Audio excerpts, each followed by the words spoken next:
Hello, everybody. Welcome back to our Bible study. Today we are at Psalm 92, plugging away here, almost over the 100 mark. That'll be the not three quarters. That'll be the fractions.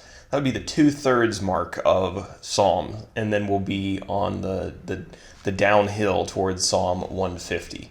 We got to make it through Psalm 119 first, though. But thanks for joining us today. If you want the free PDF, you can download it on our website. Today, Psalm 92, we do not know the author of Psalm 92, so the psalmist is a mystery. We also don't have any New Testament references today. Now, as always, we go to our themes and definitions. 3 themes. Number 1, it is good to worship the Lord and to give thanks to Him continually. Number 2, the wisdom of God versus the stupidity of men. That's the psalmist's term, not mine. And then the flourishing of the righteous who are blessed by God. Definitions, we have one that we've seen before, and it's the term horn. It appears in verse 10. A bull, like an ox, a bull's horns are a symbol of his strength. And the biblical authors occasionally use the term horn in a similar way, but regarding men. So a person's horn is their strength. Let's now take a look at our 15 verses for today. I've put them under the heading, Give Thanks to the All-Wise Lord. Psalm 92 is interesting. I don't think we've seen one like this before. The text tells us that this psalm was written for the Sabbath day, which was Saturday. So every Sabbath, oh goodness, every Saturday was a Sabbath day for the people of Israel.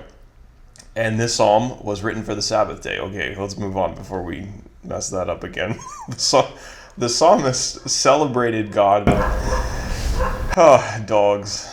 This is starting off very well. The psalmist celebrated God for making his life full of gladness and full of joy. And he reminded other people that it was good to give thanks to God for His love and for His faithfulness. He then contrasts the wisdom of this great God with the stupid man, the man who's too foolish he has no understanding to understand the depths of God. Specifically, he's talking about wicked people. These people sprout up like grass, but they're too foolish to understand that God is going to destroy them in their wicked ways. The psalmist, though, he wasn't like these stupid men. He was a man of God, and he knew that although the wicked did seem to momentarily flourish on the earth, in the end, it would be the righteous who would be blessed by God, and in his words, who would, quote, flourish like the palm tree and grow like a cedar in Lebanon. By the wisdom of God, he had seen the end of the wicked. He knew where they were headed, and he did not want to join them in their destination.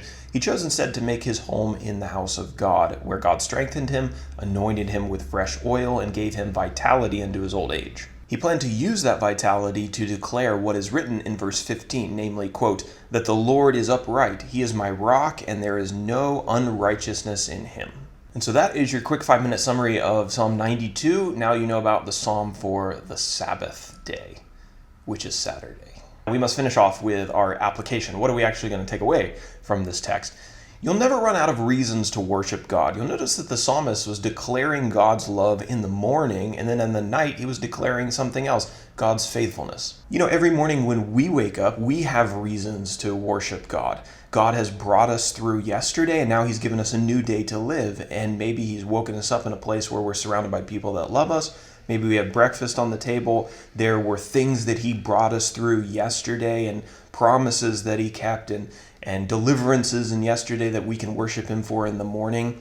And then once we've lived out our day, in the evening, we once again have new and fresh things to worship God for, because we've now observed a whole new day of God's faithfulness and His blessings. And what's amazing is that this cycle plays on repeat every day for the rest of our lives, so long as God allows us to live. We have reasons to be worshiping in the morning. We have reasons to be praising in the evening. So as Christians, we should be people of thanksgiving and people of worship rather than people of grumbling and people of self-focus. We have abundant reasons and opportunities to worship. So let's fill our mornings and our evenings doing that instead of doing lesser things. And I'll be the first to admit that's not always an easy thing to do. Sometimes you wake up in a bad mood. you want to focus on your own, self-loathing, right? But I think this should be our goal, that we wake up every morning We go to bed every evening praising God, worshiping God. If we can do that, if we can set our minds in that way, I think our lives and our perspective will be much different. And what that takes is focusing on God and the blessings that He's put in our lives and the security that we have in Him and the protection that we have in Him, which we've been talking about all throughout the Psalms, right? Rather than just looking inwardly and looking at my personal situation and looking at all the things that I can't control. It takes focusing on God rather than ourselves. That's not an easy thing to do, but it is what we ought to be doing every morning and every night.